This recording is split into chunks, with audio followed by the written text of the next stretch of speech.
চলে এসেছি দুপুরবেলাকার একটা লাঞ্চ ভিডিও নিয়ে। দেখো সবাই মিলে আজকে প্রত্যেকদিনের মতো আজকেও কিন্তু বসে পড়েছি। আজকে না একদম নিরামিষ মেনু। আজকে আমার বাড়িতে একটুখানি গেস্ট এসেছে, আমার দিদি এসছে, পিস্তত দিদি এসছে, বড়দি এসছে, ওইদিকে মেজদি এসছে। মেজদি আজকে খাবে না।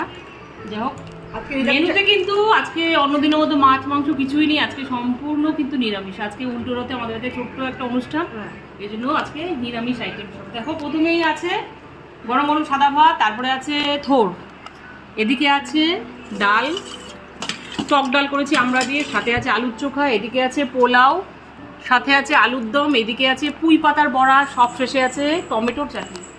আমি শুধু ভাতই নিয়েছি, এদিকে এদের আলু ভাতে দিয়ে দিয়েছি, সব আলু ভাতে দিয়ে খাচ্ছে। আর কাকে কি দেবো বলো? আমাকে থোড় ভাজা দাও। এই যে থোড় ভাজা পড়ে গেল দিদির পাতে, এদিকে বড়া দিয়ে দিলাম। তোমাকে কি দেবো? যাও একটা দেবো, মাকেও থোড় দিয়ে দিলাম। কি রে মামুনি দিয়ে কি দেবো? থোড় দিয়ে দিলাম। সবাই যখন থোড় নিল আমিও একটু নেবো, দেখি খেয়ে দেখি কেমন হয়েছে। এদিকে বন্ধুরা, এদিকে আমার মেয়ের থালি পুরো রয়ে গেছে ফাঁকা।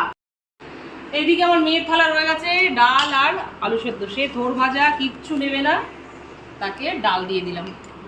আমরা দিয়ে টকের ডাল করেছি, ডাল দিয়ে